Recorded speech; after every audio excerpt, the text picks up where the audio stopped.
Welcome back to Crawford-Clark Close-Up and our continuing look back over all the films in the James Bond series in the run-up to next year's 25th No Time to Die. In this review we'll be looking over Roger Moore's fourth outing in the role, the film that almost never was. The original working script from Tom Mankiewicz, titled For Your Eyes Only, from March 1978, used small elements from Fleming's novel Moonraker that would feature in the final film, including the space shuttles. The outline additionally took Bond to India and the Himalayas. Further revisions featured sequences on the Eiffel Tower, Bond using a mini-jet, and Bond and Holly being dragged behind a boat through a coral reef.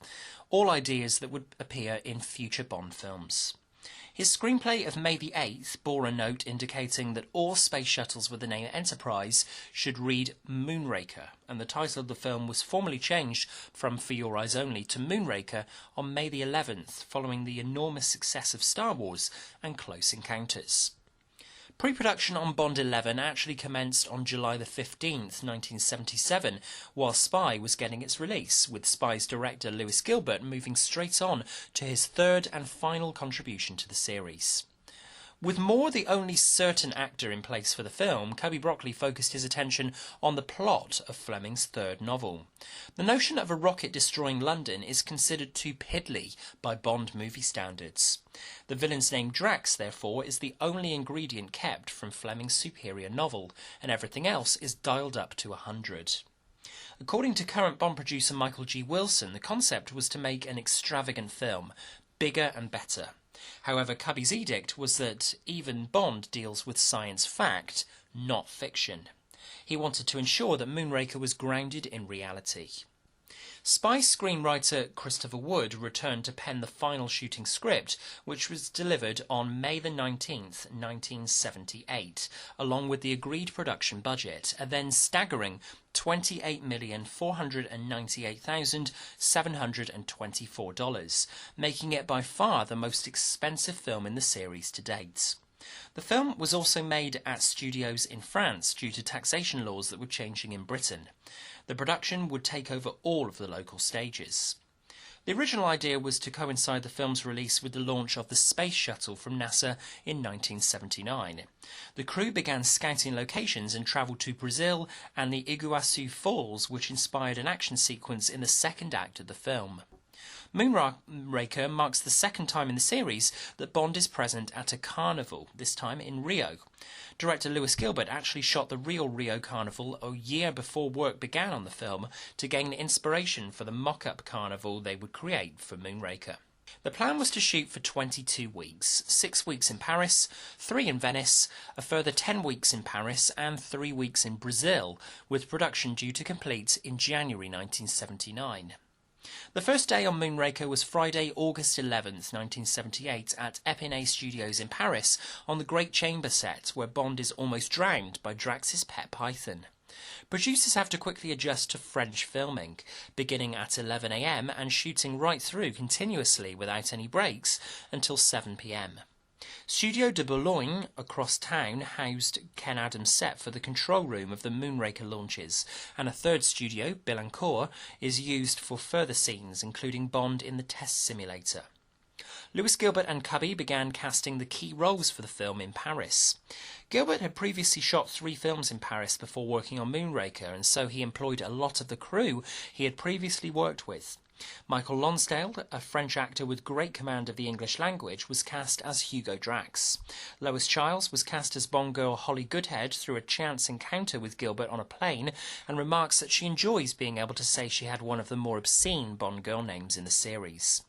Drax's assistant Cha is played by Toshiro Suga, Michael G. Wilson's Parisian Aikido teacher, and due to the number of fan mail received from children suggesting that Jaws return and become a good guy, producers decided to fulfill this request, and Richard Kiel returned to the role that he'd made famous in The Spy Who Loved Me, albeit for a less successful continuation. With the key cast in place, the pre-title skydiving stunt commenced filming on May the 18th, 1978, with B.J. Worth and Jake Lombard playing Bond and Jules respectively, as Jules pushes Bond out of a plane without a parachute. The conception for the sequence came from Michael Wilson, and Cubby was enthusiastic about having the stunt open this film to try and rival the incredible stunt that had opened The Spy Who Loved Me. Test footage was filmed in Northern California for the logistically complicated sequence, and a total of 88 jumps were made by the stuntmen to complete the short sequence. Despite some excellent aerial photography and stunt work in the skydiving sequence, Moonraker's pre-titles as a whole pales in comparison to its predecessor. From here we head into Maurice Binder's titles for the film, and Roger Moore remarked how Cubby was always stunned that the title design for Moonraker costs more than the budget of Dr. No. There are some nice visuals once again from Binder, and despite a lovely medley that's incorporated well into the rest of the score by returning composer John Barry, Shirley Bassey provides her vocals to the weakest of her 3 theme song contributions to the series. Johnny Mathis and Frank Sinatra had initially been considered for the title song before Bassey got the gig. John Barry returned to score Moonraker, and it's a great effort this time around, certainly his best work since Majesties a decade earlier. Yes, it's derivative and playful, much like Marvin Hamlish's use of Lawrence of Arabia in Spy.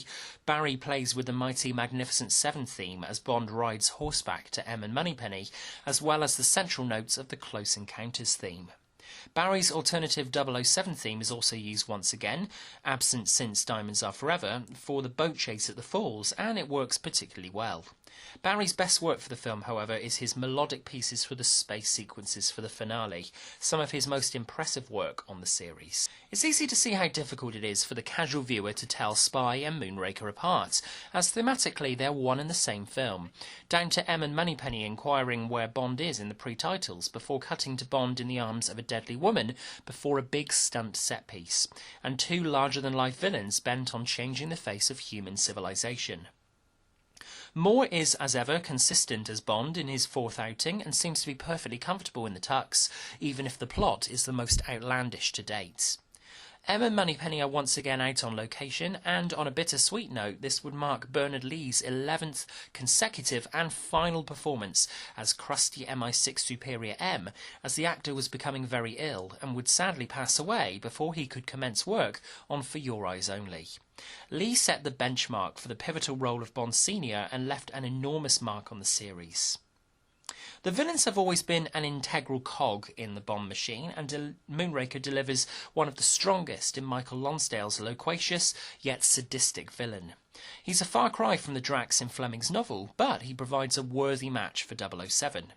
As Roger Moore recalled, the character was originally going to be played by James Mason, who Moore had worked with in North Sea Hijack, and admired greatly. However, due to the qualifying criteria for the role, bilingual Lonsdale was offered the part and took to the role with a plume, making a wonderfully underplayed yet menacing Drax.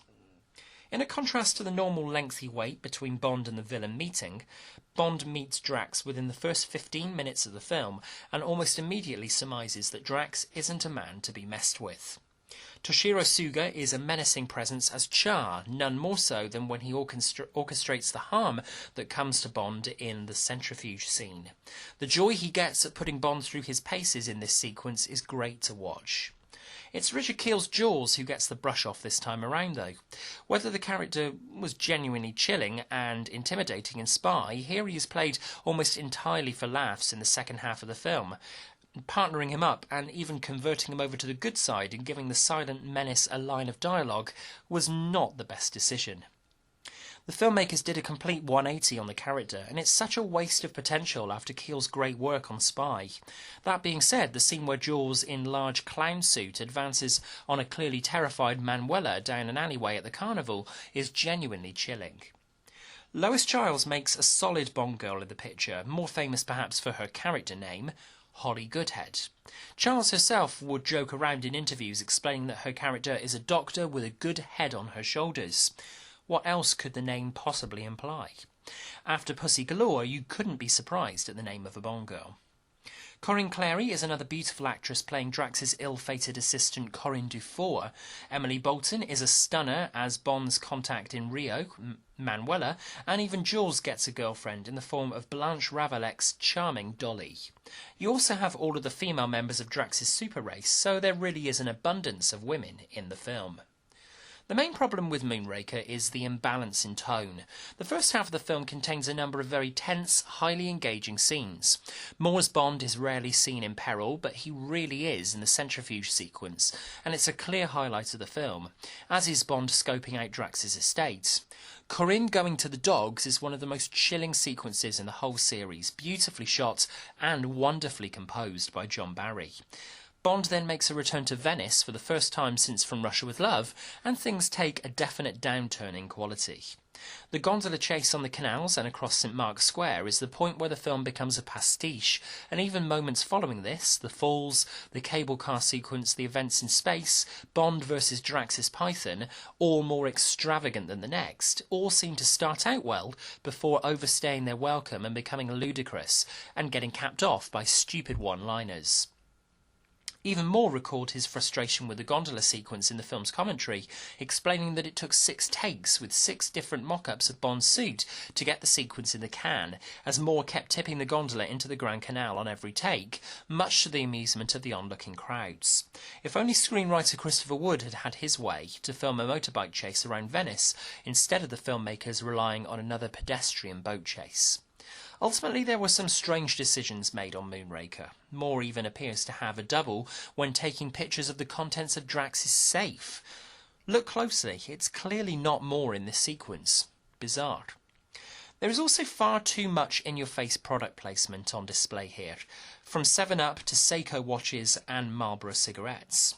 A number of records were made on Moonraker. In November 1978, the fight between Bond and Char involved the largest amount of breakaway glass ever used in a single scene in a film, and also for the film's action-packed finale, it's the largest simulated weightless scene ever filmed to create zero gravity on the space station.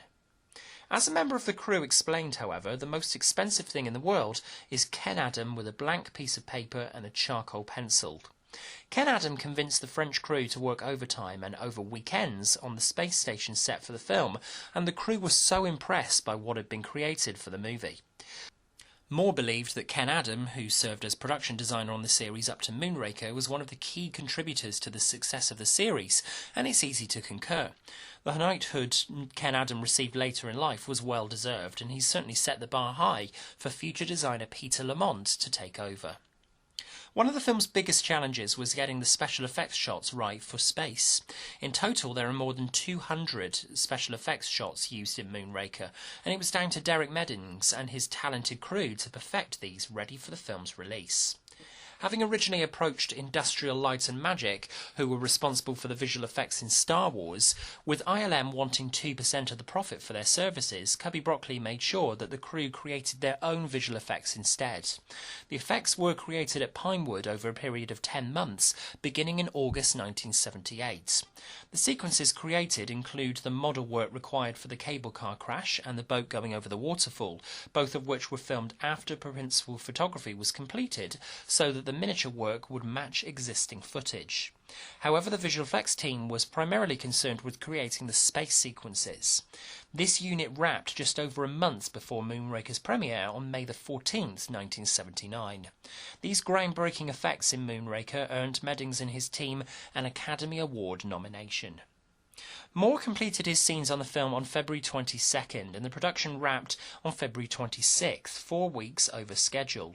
The final total cost of production, revealed in a December 1980 statement, came in at a staggering $33,283,871. But the filmmakers needn't have worried. Following the film's premiere on June 26, 1979 in London, the film went on to take an out-of-this-world $210 million worldwide, making it the most successful Bond film in the series until GoldenEye in 1995. Moonraker marked the end of an era for Bernard Lee, for production designer Ken Adam, and for director Lewis Gilbert, whose contributions to the series over You Only Live Twice, Spy and Moonraker cannot be understated. Said Gilbert, Bond is a huge entertainment. It's not a psychological drama, it's about great escapism, and his 3 contributions to the series certainly encapsulate this. Moreover, Gilbert discussed the longevity of the series whilst making his last Bond picture. They'll soon know when to stop making James Bond films when people cease to go and see them. It's as simple as that. Moonraker is perfect popcorn entertainment. It's big, bombastic, exotic, and whilst it's not top-tier Bond for us, or even the best of the Moore era, it's still a solid entry in the canon, and as the film is celebrating its 40th birthday this year, perhaps it's time to give this entry another chance. From Crawford-Clark Close-Up... Take a chance on me. Sorry. What are your thoughts on Moonraker? Should the producers have stuck to the original promise at the end of The Spy Who Loved Me and given us For Your Eyes Only? Or was Moonraker a shrewd move to cash in on the Star Wars success? Whatever your thoughts, let us know in the comments below, and don't forget to subscribe to the channel at the top of the page. Come and find Crawford-Clark Close-Up on Facebook and Twitter, and drop us an email with suggestions for future reviews on the channel to crawfordclarkcloseup@gmail.com. Ready for Bond to come back down to earth? James Bond will return in our review of For Your Eyes Only. Thanks for watching, and until next time, that's a wrap.